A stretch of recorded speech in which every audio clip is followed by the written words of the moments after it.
Hello, and welcome to How to Pay for Grad School Before, During, and After.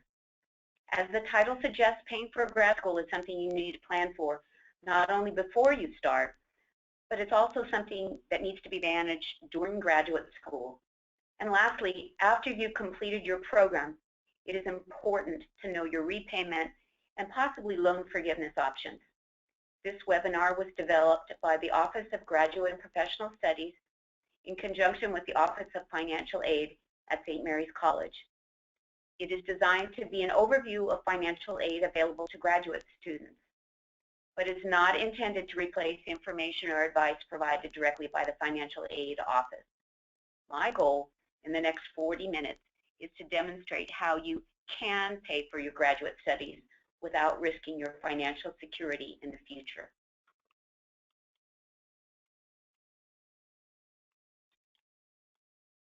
Here are some things to consider. Remember, timing is everything. Apply for financial aid at the same time you are applying for admission to your program of study to allow sufficient time for processing, which normally is 6 to 8 weeks. Be prepared in all aspects of your life: budget, family, health, personal mindset, other life events or obligations. You may need to adjust your lifestyle in terms of spending. And you need to realize that no one funding source is going to cover all your costs. So think diversification and give yourself enough time to do the proper research. You almost certainly will need to take out a loan, but there are ways to offset that cost.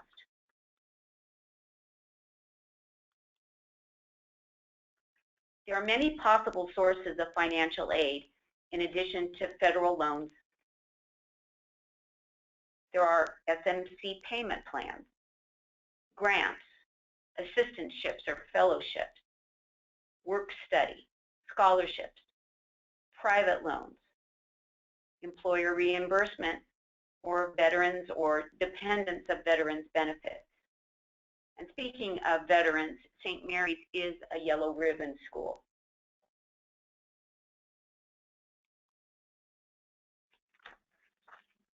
For graduate students, professional students, and non-traditional undergraduate students who don't need to take out a loan but just need to be able to divide their tuition into more manageable payments,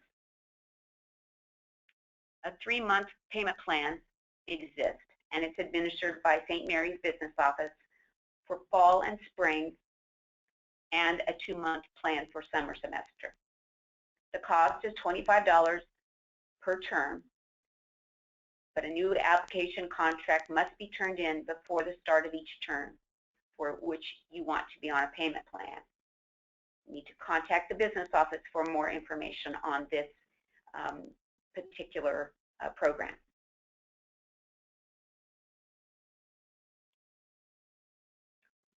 Unfortunately, international students are not eligible for federal loans and grants. International students should explore home country-based or government-sponsored scholarships, school-specific scholarships, or private loans, although these usually require a U.S. sponsor.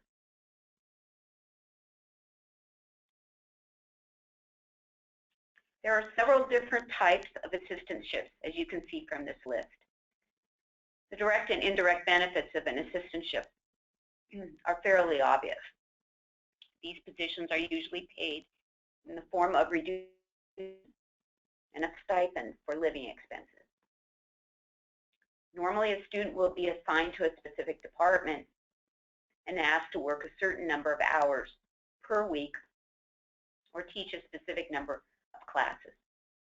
Besides the experience and funding, the networking opportunities are phenomenal. St. Mary's College offers assistantships or fellowships in the MFA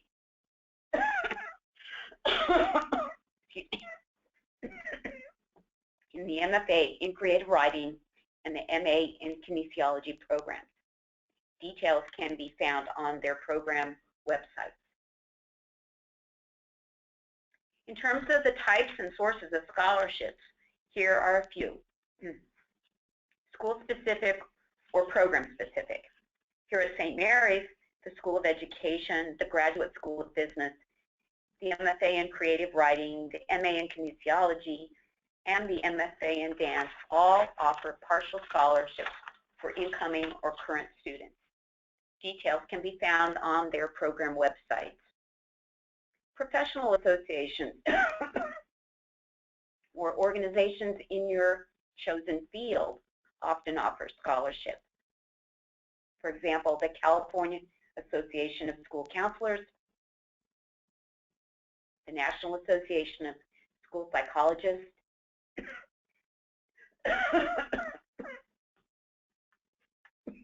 and the American Association of University Women are just a few examples.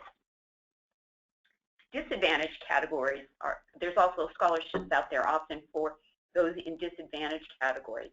Minorities, for example, the Hispanic Association of Schools and Colleges.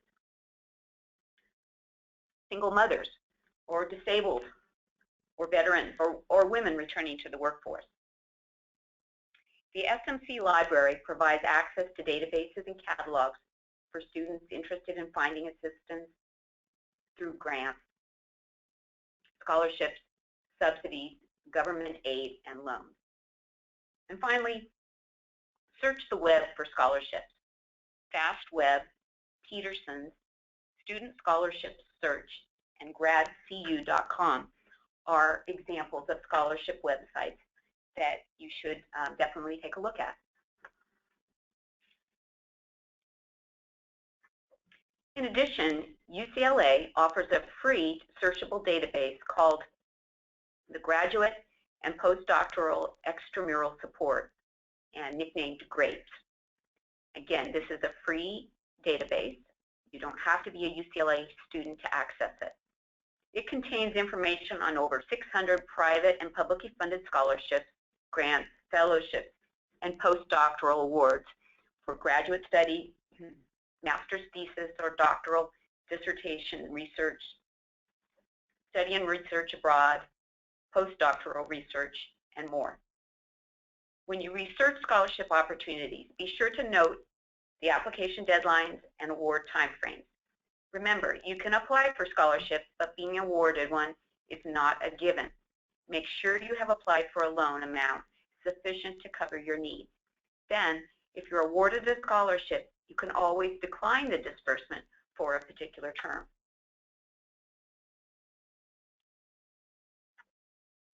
Everyone should complete the FAFSA, and that stands for Free Application for Federal Student Aid.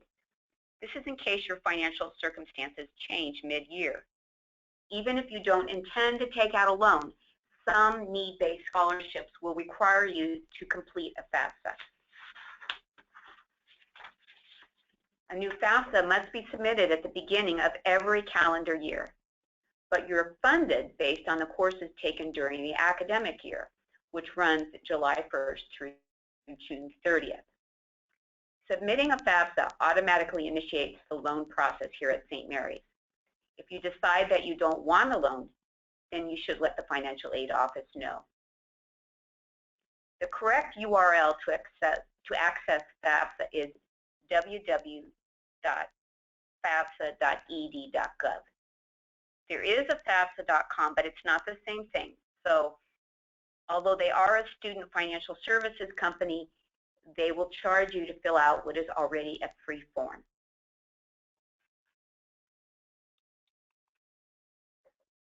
In addition to the FAFSA, you will ultimately need to go to studentloans.gov to complete graduate entrance counseling and execute your master promissory note for the direct loan.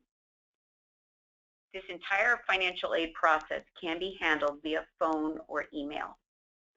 And I'm just making that point because the financial office is a very busy place, and of course all of you are busy. A lot of you are working full time, and so you need to know that once you have submitted your FAFSA to St. Mary's and you have been formally accepted into your program, they will automatically process you for a direct loan, and if there are other questions that you have, they are available by phone or via email.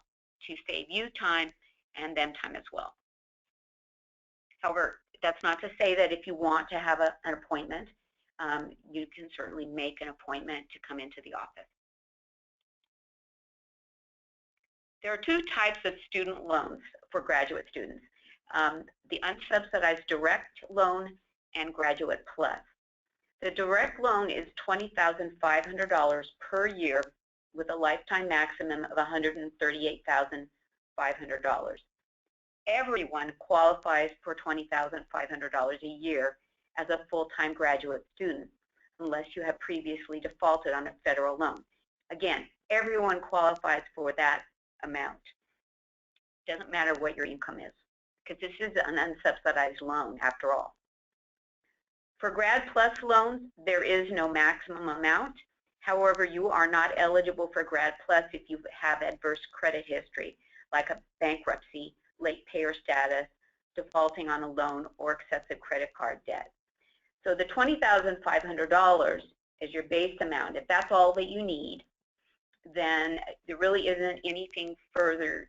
That's what you'll automatically be processed for. However, if you need to have the full cost of your education at St. Mary's, your tuition, all your tuition and books, which usually is more than $20,500, then you will need to apply for a Grad Plus loan. And you will need to let the financial aid office know that you want to be processed for a Grad Plus loan. And you need to know, let them know if you want living expenses calculated in that loan as well, because they can include living expenses. However, this is still money. A loan that you're going to have to pay back. So I would recommend that you borrow as little as possible. If you have other sources for living expenses, just keep it to tuition and books if that's possible. You need to apply only once at the beginning of your program for the direct loan, but you must reapply every year for the Grad Plus loan. And remember, as I said earlier, if you get a scholarship, you can decline a disbursement for a specific term. So they're more than happy at the financial aid office not to give you money that you don't need. So if you get a scholarship during a particular semester and that satisfies your financial needs, you can decline the disbursement.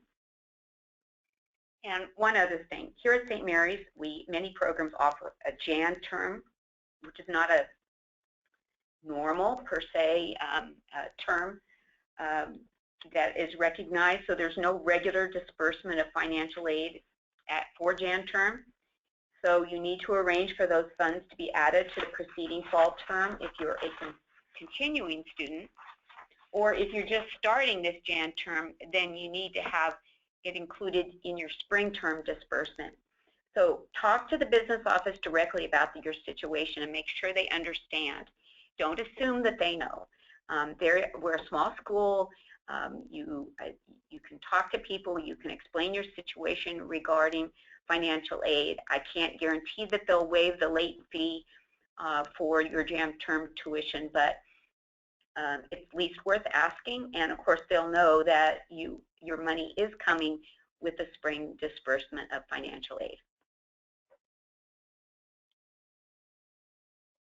Here is an example of a $20,500 direct loan repayment. This shows the standard repayment model for a direct loan, which is the default for anyone coming out of deferment. And you're in deferment while you're going to school.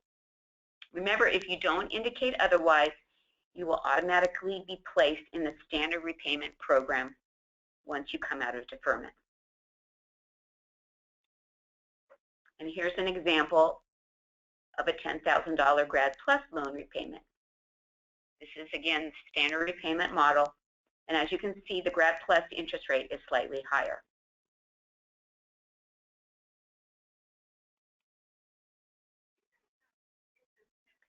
Because your student loans can substantially affect your overall credit and vice versa, I think it's worth the time to spend a few moments on financial literacy. You may have heard of the term FICO, which stands for Fair, Isaac and Company, which is the most common credit score type. The most important thing to remember is that scores are fluid because they are recalculated after every credit inquiry on you.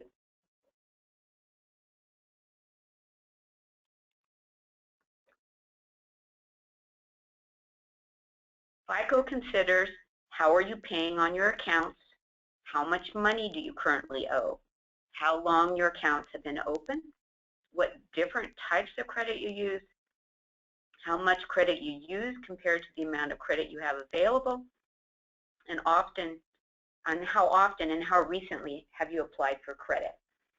I always like to tell people here, because this was something that I didn't realize, those credit cards that you might tuck away in your dresser and have vowed not to use anymore, those credit cards still count against you in your credit score because they are potential sources of credit that you could take out.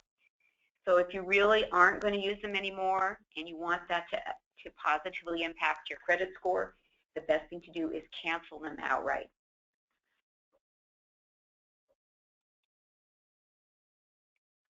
But here's what FICO does not evaluate. It doesn't look at your age, your race, your religion, sex, or marital status. It doesn't consider your occupation, your salary, your employment history, where you live, child family support obligations, rental agreements, and student loans and deferment. None of those things are considered.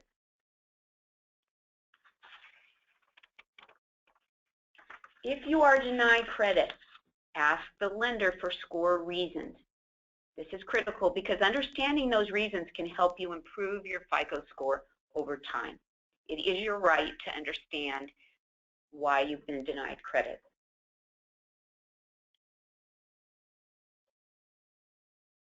You can improve credit behavior by making loan credit payments on time, reducing open lines of credit, especially newer credit, keeping your balances low, or better yet, paying in full monthly.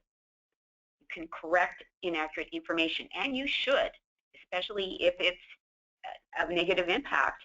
It is your right to correct that inaccurate information. So make sure you keep your information updated and dispute the mistakes that you see. You can improve, but you cannot repair poor credit. Bad credit stays with you for 10 years. So credit repair services that are advertised out there are really a waste of money.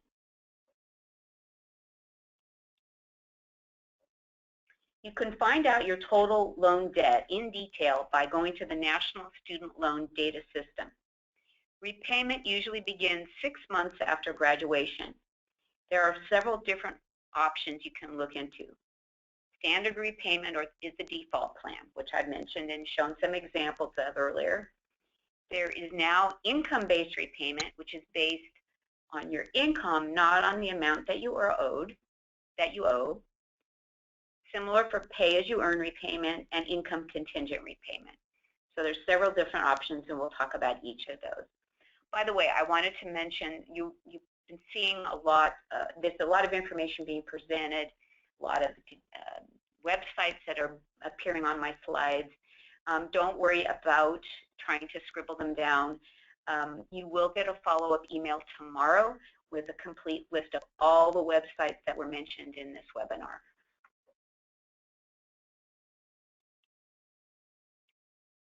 Here is some important information about repaying your loans. Set up payments automatically through your bank account because this will reduce the chances of a late or missing checks. The standard repayment period for student loans is 10 years. Keep that in mind. Use the government's National Student Loan Data System, which I mentioned in the last slide. That tracks all your federal student loans. Income-based repayment allows your monthly payment to be capped at 15% of your discretionary income, regardless of what you owe in total. Stay current with the law. The Project on Student Debt and the National Consumer Law Center's Student Loan Borrower Assistance Project have the latest and greatest on student loan development. And finally, if you end up in a dispute with your lender, the Federal Student Aid Ombudsman may be able to help resolve the problem.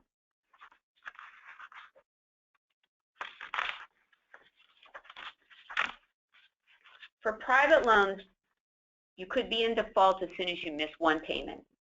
Private lenders' collection powers are not as strong, but this is still debt you'll owe. And I really strongly, unless there's no other option, recommend against private loans because they are not eligible for the loan forgiveness plans that I'm going to talk about in a few slides. If you default on either your private or your federal loans, and federal loans are usually considered delinquent after 9 months, this will affect your credit and could prevent you from securing a credit card or worse, a mortgage, an apartment, or a job. So rather than missing payments, a deferment can be requested. A deferment is a temporary suspension of payments. If you, say, re-enroll in school, you automatically go into deferment. Or you become unemployed, or you face economic hardship, or due to disability or certain military service, or following active duty. Another option is forbearance. Forbearances are another type of temporary postponement or reduction because of financial hardship. But remember, in both cases, whether it's a deferment or a forbearance, interest continues to accrue on the amount that you owe. Income-driven plans are designed for those in repayment experiencing partial economic hardship and whose outstanding federal student loan debt is higher than their annual income or represents a significant portion of their annual income. These plans, you must apply for these. If you do nothing, you will go into standard repayment. If you feel you would be eligible for income-driven repayment, then you apply for it.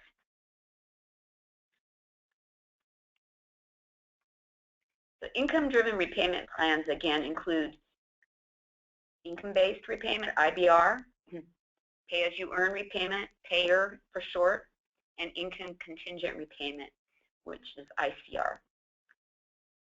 Income-based repayment, IBR, payments are capped at 10 to 15% of your discretionary income. And you are eligible for forgiveness after 25 years of payment. Using an online tool at studentloans.gov, IBR participants must transfer their tax information annually to confirm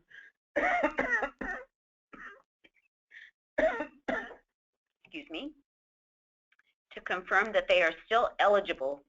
Otherwise, a higher payment could result. This is really important. This is something new, and people didn't realize that they had to reapply every year and by submitting their tax information from the previous year. So a number of people found that their payments went up in the second year because they hadn't reapplied for IBR. Again, this goes back to the title of this webinar. You know, managing your finances before, during, and after is really critical. Then pay-as-you-earn repayment, and this is actually probably the most attractive of the three. It's a graduated repayment based on your earnings and how they increase over time. Payments are capped at 10% of discretionary income, and you are eligible for forgiveness after 20 years of payment. And then the last option, income contingent repayment, extends repayment over time, but it also extends the interest paid, as do all of them really. Payments are capped at 20% of discretionary income, and you are eligible for forgiveness after 25 years of payment. So you can see this one is probably the least attractive of the three, but I'm just giving you all the options out there.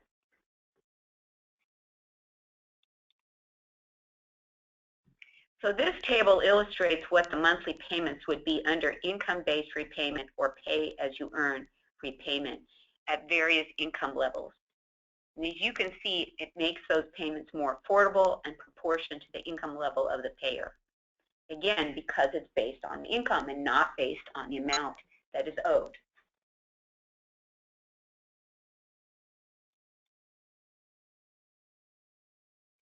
Now, income-based repayment coupled with working for 10 years in a public service job, like a school, a hospital, the military, government, really anything in the nonprofit sector will qualify as eligible employment for public service loan forgiveness. So the income-based repayment, you're paying a set amount. You still pay it every month. You still pay it for 10 years. But instead of having the loan paid off under the default plan after 10 years, there's going to be a balance because you've been paying less. But this is where the loan forgiveness comes in, because the federal government will forgive the balance after 10 years. So there's a website. You can read all the details. This went into effect in 2007, so the first people that will eligible for the loan forgiveness will come up in 2017. There is one disclaimer here that you should know going in, that any loan amount forgiven under a forgiveness plan could be viewed as untaxed income in the future. So that's the one issue. But nonetheless, you are having that balance forgiven, and hopefully after 10 years to be in a better position to pay that income tax that might be associated with the forgiveness. There are other loan forgiveness programs out there for specific professions or programs. These two are for mental health professionals. So mental or behavioral health clinicians can get up to $50,000 to repay student loans if they're willing to commit to 2 years of work at an approved National Health Service Corps site. Then these are typically located in a high need or underserved area in the United States. The payment is at the beginning of your service, so that's kind of attractive because then the loans can be paid down much more quickly. If you go to the website for the National Health Service Corps, they have a map showing where these clinics are located. And then the other one is specific to California. The California Mental Health Loan Assumption Program was created and funded by Proposition 63, the Mental Health Services Act of 2004. Eligible applicants would include MFT, LPCC, or PCC, or school psychologists. And these folks may receive up to $10,000 to repay their educational loans as long as they're willing to commit to a 12-month service obligation working in a hard-to-fill or retain position within the county public mental health services organization.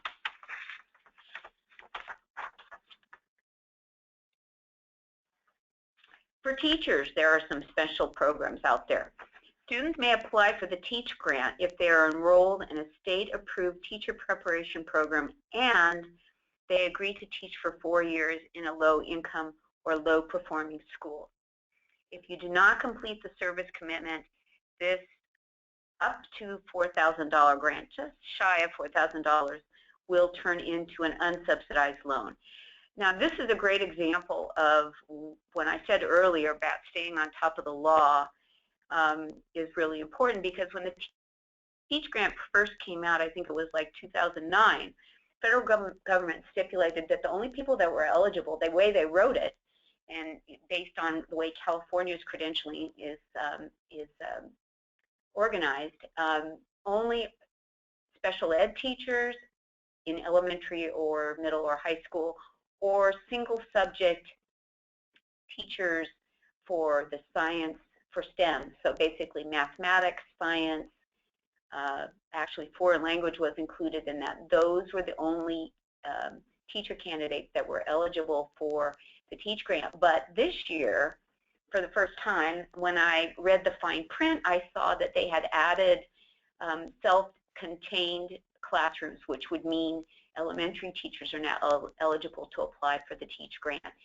And the other thing that I saw, that a couple of years, last year I think, English, single subject English and history and social studies teachers also were eligible. So California and the states have the right to modify the federal Teach Grant for their particular situation, and California did finally come around to really essentially making all of our teacher candidates eligible to apply for the Teach Grant. Our financial aid office wants, though, to make sure that you understand that this service commitment is taken very seriously. And you know, it's nice to get the money. It's not money that you have to pay back if you meet the service commitment. But if you do not meet the service commitment, you will have to pay that money back. And then the other thing is there's a specific loan forgiveness program for those teachers, credentialed teachers who have worked 5 complete and consecutive academic years in a Title I school. They are eligible for loan forgiveness if they have either a Stafford or direct loan. And the benefits can range from $5,000 to $17,000 depending on the subjects taught.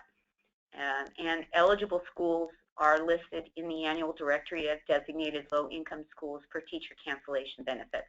So both for the forgiveness program and also the grant, you can actually go onto the federal website and see which schools in California are designated low-income schools. And if you are teaching at one of those and you are teaching something like special education, you'll get the higher amount in terms of loan forgiveness. Then there are a few tax credits that you can take advantage of. The Lifetime Learning Credit offers up to $2,000 per tax return for each year you pay for college. To qualify, your modified adjusted gross income cannot exceed $63,000 for a single tax filer or $127,000 for those who are married and filing jointly.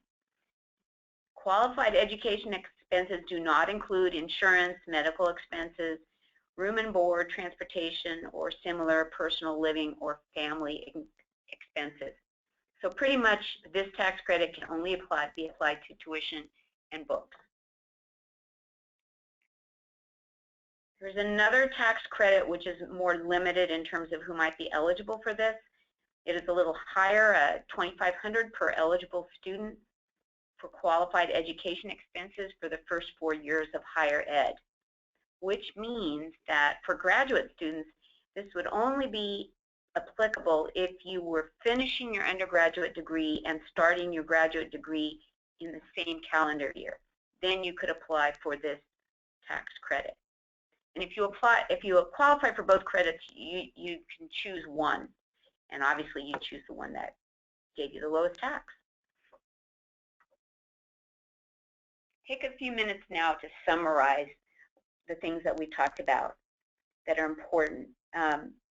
Develop a funding plan. Figure out where your funds for your education are going to come from. Get organized and keep good records. You can see this is something that, 10 years after you graduate, you're going to need to have those records of your loans and all of those kinds of things. So keep good records. Develop or modify your budget as needed. So what worked the first year may not work the second year. So be willing to modify according to your circumstances. And fellow developments and changes in the law.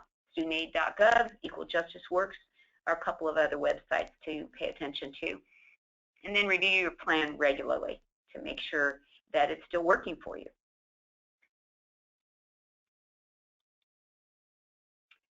And one other thing that's new this year at St. Mary's is our SALT Financial Literacy Program. This is available to you throughout your time at St. Mary's and also as an alum. This is not something that every school will offer you. It's a value-added service provided by the Financial Aid Office as an online tool that will offer you help in managing your finances and loan repayment, as well as loan debt counseling and advocacy. There is even a job, internship, and scholarship search function within this program. This is really exciting and is something that we think is really beneficial for our students. And as I say, I think this is a differentiator for St. Mary's.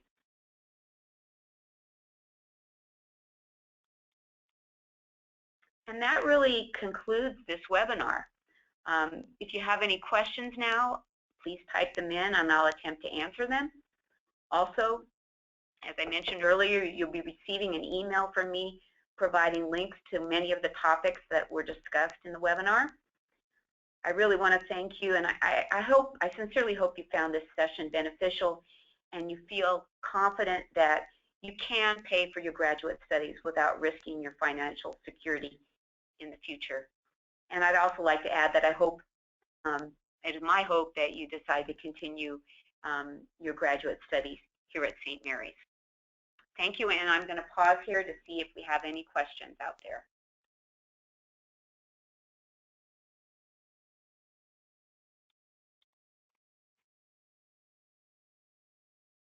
Right now, I don't.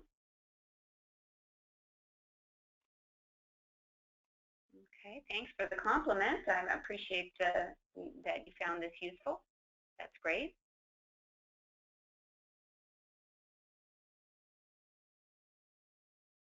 Any other questions out there?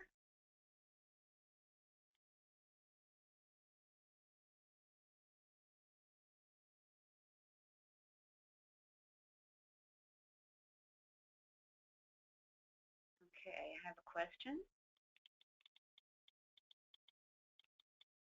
Okay, thank you for the information. I just wanted to know if prior debt from previous loans for my bachelor's will affect my ability to get a Graduate Plus loan. Well, it could, it will impact you if you have defaulted on them, but as long as you're paying, you've been making regular payments, it shouldn't, and your other credit is good, it shouldn't negatively impact your ability to get a Grad Plus loan.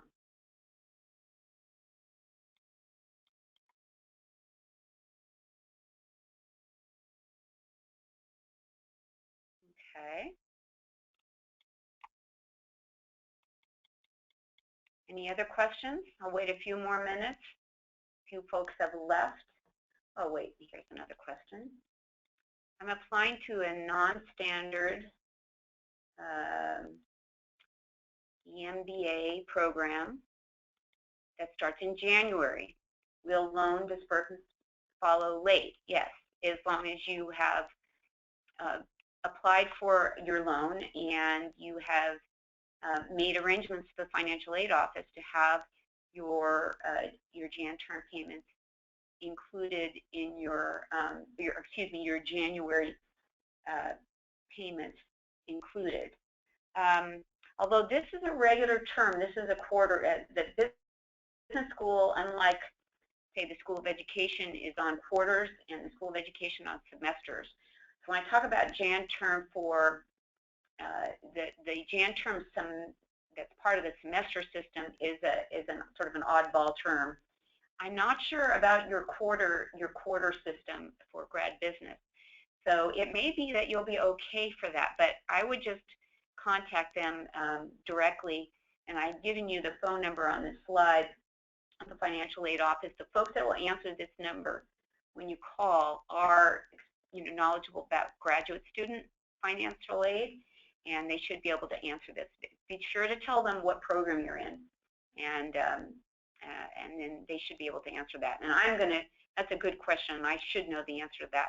I will follow up as well, but you can go directly to them. But the next time I give this, I'll know the answer to that question. So thank you for asking. Okay, let's see, another question. Thank you, Jane. Will this entire webinar recording be available afterwards? Yes, I will post it on the Graduate and Professional Studies website. So if you go to the St. Mary's website, you go to Graduate and Professional Studies, in the left-hand navigation, if you click on resources for students, I think, and then there'll be a drop-down that'll say financial aid. If you click on that, it'll take you to a page. At the bottom of the page, I will post this webinar. Right now, give me a few hours. The webinar that's posted there right now is a previous recorded webinar. For today's webinar, which I would suggest I'm always adding things to these because as I learn things I add, I would wait for today's recording to be posted. Okay? Thanks for asking that question.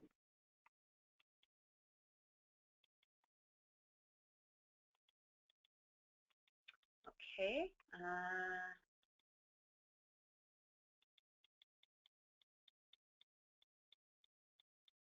maybe my last question. I'll wait just a couple of minutes.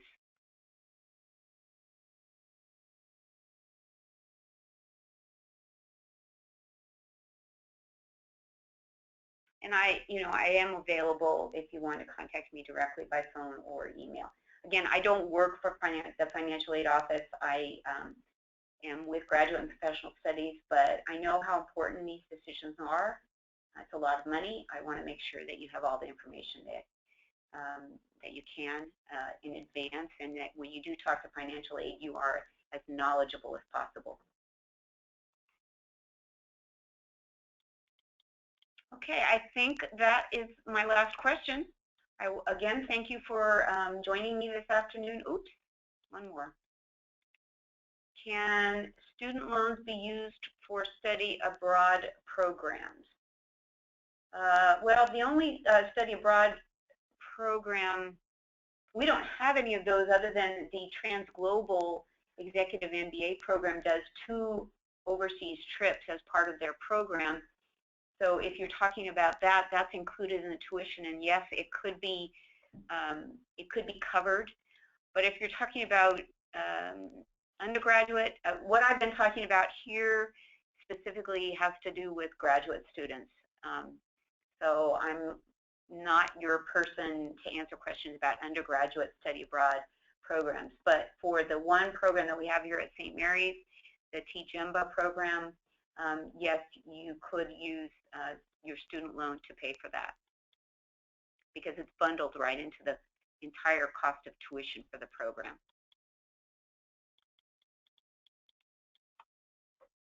Okay.